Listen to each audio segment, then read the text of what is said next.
Hey, coaches, I am super excited about this segment. I've got Stan Bedwell. Stan is a fresh off a championship in pro ball in the spring league with Coach Mumme. Stan was the quarterback coach, the offensive coordinator, and the backup quarterback. So Stan's got extensive playing experience and coaching experience in Europe. He's also been 7 years experience as a college coach, and now professional football experience, an elite air raid guy, a brilliant football mind, and he spends about an hour breaking down exactly how they teach four verts and all the variations off of it. I'm going to break this thing into three sections because if you're like me, I have trouble sitting through an hour's worth of clinic. So I'm going to break it down into about three 20-minute blocks. This first section a day, he teaches everything on the like on plate out of a playbook and explains it to us. And then next week we'll show the clips. He's got pro clips from the spring league and college clips. And he is an elite teacher. I mean, does a fantastic job with it. So I hope you stay and enjoy it and watch it and learn a lot. Please like, subscribe, share. Really excited about this episode. Thank you, coaches.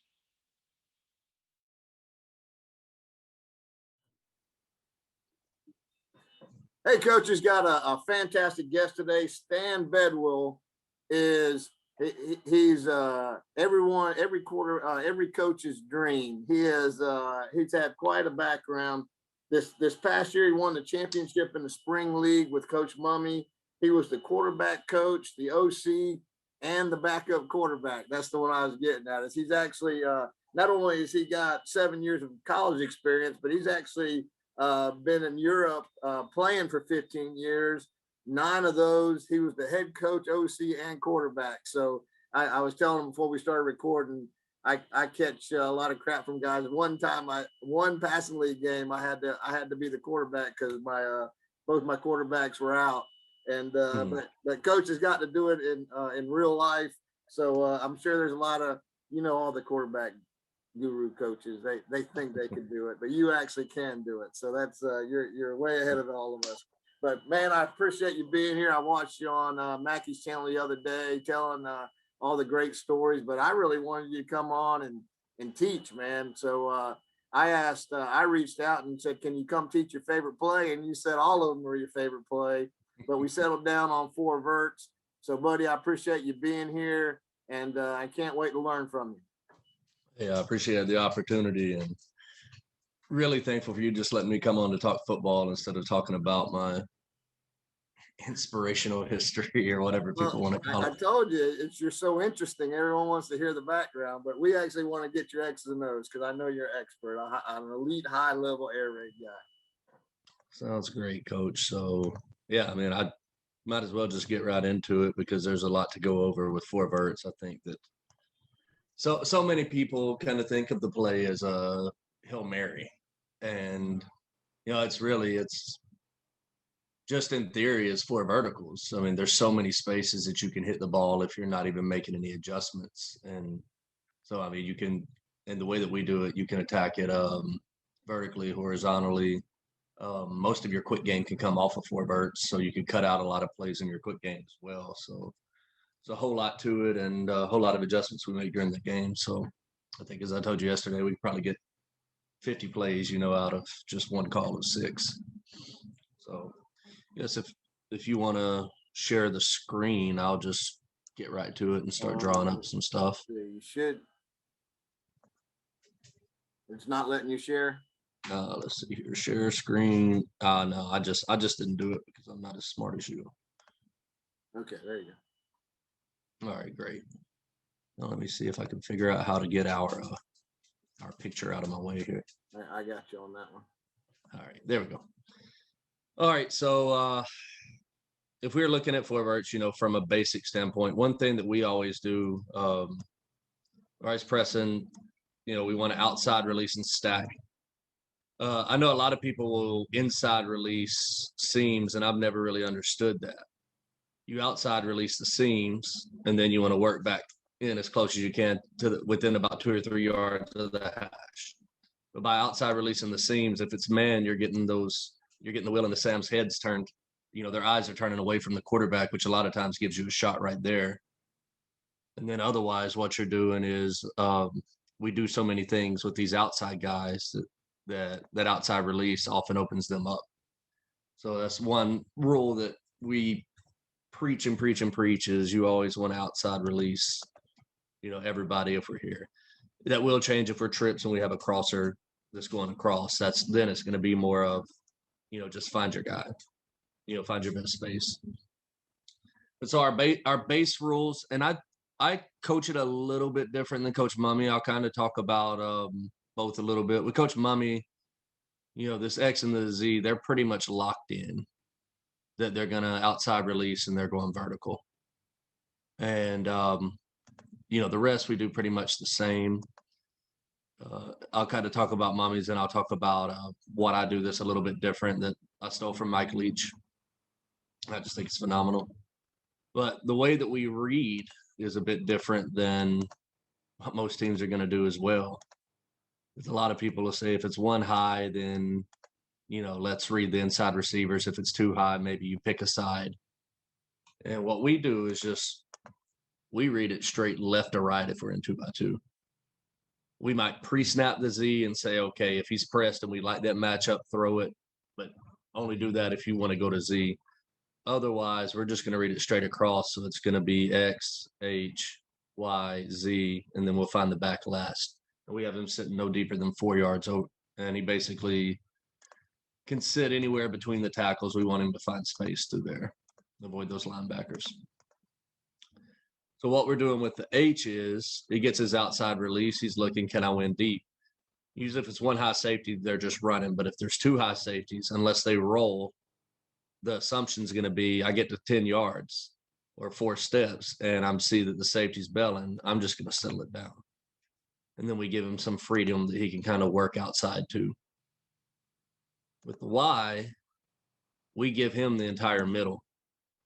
Because the thought process here is, if we got our safety here and he's belling off, the H sits, he should be open unless he just flies down. And now if he flies down, the only reason he's bending is if the safety's too deep too, right? So if one safety goes down and he's too far off, that gives us this whole area to throw right over his head. So we get that whole middle and get some big shots there. And so he got cut ups from 3 different places, got some from the spring league, some from when I was coaching with Coach at Belhaven, and then some of what I was doing at Rochester Community and Technical College in Minnesota in 2019. But that's how the play would look from a basic standpoint if we're looking at it out of 2x2. Now, what I teach is a man and zone turn. And I think that's something that's just brilliant that I actually learned it from, I think, Drew Piscopo was teaching it. And I know he knows all about what Coach Leach does. And basically what they're doing is if when that X pushes that outside release, if the corner turns his shoulders and runs with him, we treat that as a man turn. So with the man turn, I'm just running, I'm trying to stack him, trying to beat him, or if he's on me, I'm looking for the back shoulder throw. If he does a zone turn where his eyes are facing inside towards the quarterback, right, he's dropping back towards the quarterback, we just want to get up to that blind spot when we get even with him, and then we're just going to drop off. And it's not necessarily a comeback. We don't want to turn our head away from the quarterback. We want to actually just kind of drop off. We call it fallouts. Fall out with your eyes staying inside towards the quarterback the whole time. That way it doesn't have to be a timing throw. It's basically just working the leverage of you're in his blind spot. He thinks you're beating him deep. He's still going. You just kind of stop it off there. But, we'll do that on both sides. And for me, that always worked well if we did a fallout here, because usually if it was man, I was going to have one of these guys open.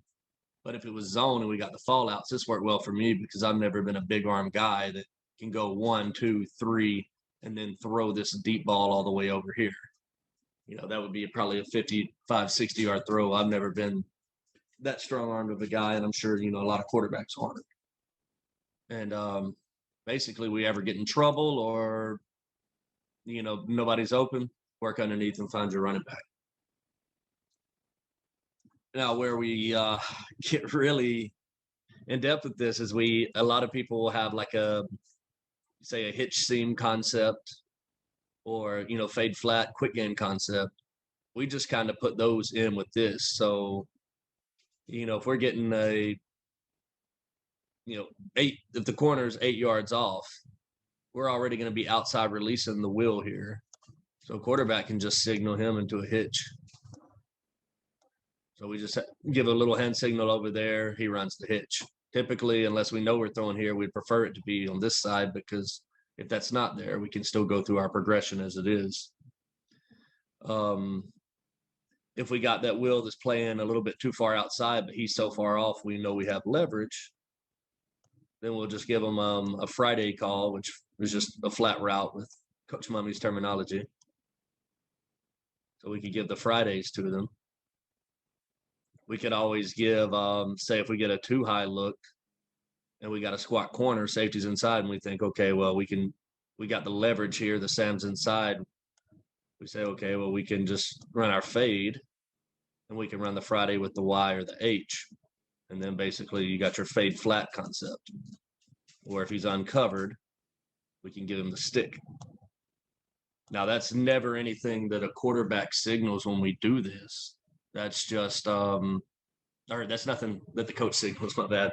Only the quarterback signals this. So, quarterback gets out, we've called 6, looks over, and he says, okay, the Y is uncovered. He just gives a quick, stick signal or whatever signals you use. Catch it, get it out to him right away. So this is how I would draw 6 if I just drew it as a base look. This would be the base play here. Now, we do get times where, say, if we get a true quarters look and we need to get vertical down the field, then we could go 6, and we're going to tag H sit, and we tag X post or Y sit Z post. And now we're just going to work off of this safety here because we know we're going to get our release to throw there. So that's one that we like to do. Another one we could do is, we kind of looked at this here. If we're getting a really aggressive safety, we might sit the H and just tag a Y post and take all the guessing out of it and do the same thing. So that's, always we could signal a true comeback. We did that a lot in the spring league. Ryan Willis, our starting quarterback, loved throwing those and was really good at them. I thought I'm pretty good with the timing on it, but then when you watch the film and I would watch my comeback throws and his, it looks like I'm throwing like a fade because he's just got so much zip on the ball compared to what my throws were. But that's kind of the base look out of 2x2. We would toy. Coach Mumme came up with this middle of the game. We're going down on one of our last drives, and what he just started doing is calling 6, and then he would tag, F shoot or F angle. And we started doing that, just working with the leverage of the linebackers and who they had in the box, things like that. And so we started getting some good stuff off of that, later in the year. Good cut-ups of all of that. And I guess to be very quick, because I really want to get into cut-ups where we can talk about those, and also happy to take, if there's any questions you have on anything, let me know. It's something that would usually take 2 or 3 hours to teach probably. So I'm trying to move as fast as I can through all of this and just get it in and get references. And then you can get my contact information if, any other coaches have questions. I'm happy to talk football at any time. My question would be how you practice this. I mean, the tags are just, you might take, typically for me, if with my quick game, I just have stick and corner as my 2 quicks. And when we do the 3-day install, we've got, one day is going to be stick, one day is going to be corner. One day we're working 6 tags for our quick game. So that's when we're working the hitches, the Fridays, the sticks, and those things. The comebacks, that's just something that we work in. We don't do a whole lot of indie because usually we got all of our skill guys are together. The O-line's over there doing a ton. You can even see here from the wide split. I've got a bit wider splits than what most people have on this because I try to kind of emulate, our looks with air raid, do everything we do here. But yeah, like the fallouts, that's something that we'll work every day when we have our 6 days. So the day that we're running, our drop backs, we'll do 6 one day, shallow one day, then we'll do sail and cross one day. And I think probably a lot of coaches, if they watch the air raid stuff, they know about the install. But if not, at the end, I'd be happy to kind of talk through that as well. But on our 6th day, we'll usually just have either, if we have a big enough staff, we'll have, coaches or trainers out here that are giving their man zone turn look. Otherwise, we'd have like the next X that's going to be in line or the next Z that's going to be in line, giving each other the looks. Same thing here, that we would have a coach here, and they're just kind of giving each other, okay, are we dropping back or are we rolling, so that these guys can practice their reads if they're running or if they're settling up or breaking across the post. So just get a few guys out there. The same way with the mesh drill, if guys are familiar with that you got a coach there giving them, man and zone looks. If we go out of empty, we call that star, we still want to break the field down. With 4 verts, we want to break it into 4s. Now we're going 5 verts, we want to break it into 5.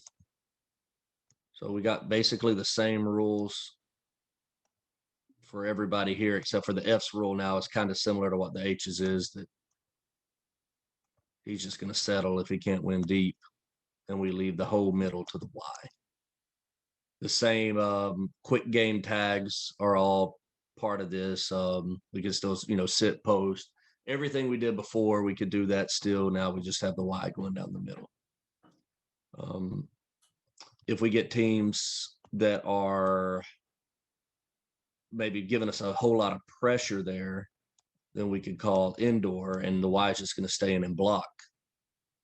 Or we could give a sleeper call where he's basically going to sit back for a couple of counts, and then he's going to work from, work from there and find, wherever the grass is. So he's going to kind of delay there. A lot of times you get guys wide open on that. And, with the spring league, we give that to Ryan. He was a professional, really studied, knew what to do with everything. Coach Mumme really trusted him. So we just call 6, and then Ryan would either let the Y go out, or he would, give the sleeper call or give the indoor call or whatever he needed to do with them. If we wanted to, if we said, if we wanted to give a flat here, like the Friday, then he'd say out, he'd say outdoor, saying why you're going. Now we got the Friday concept. So the fade flat concept.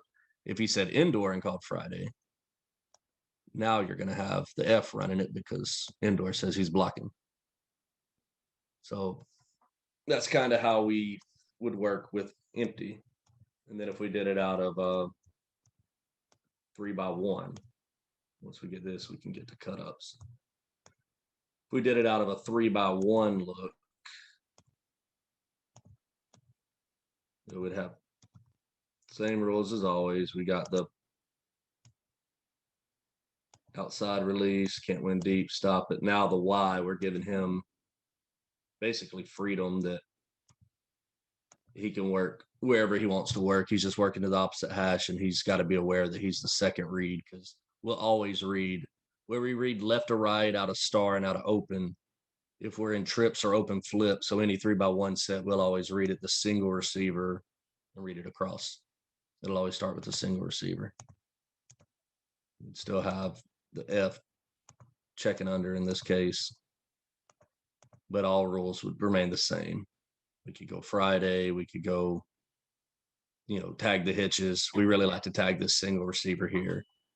If they're off, we might, and it's 1 high, if it's like a 3 look, we might tag a post with the X. So we give the quarterback a ton of freedom to just work with this.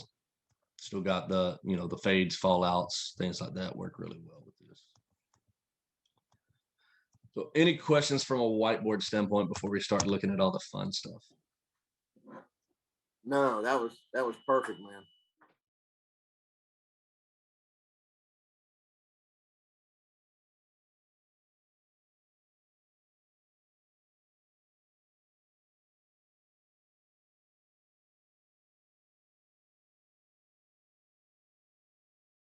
you.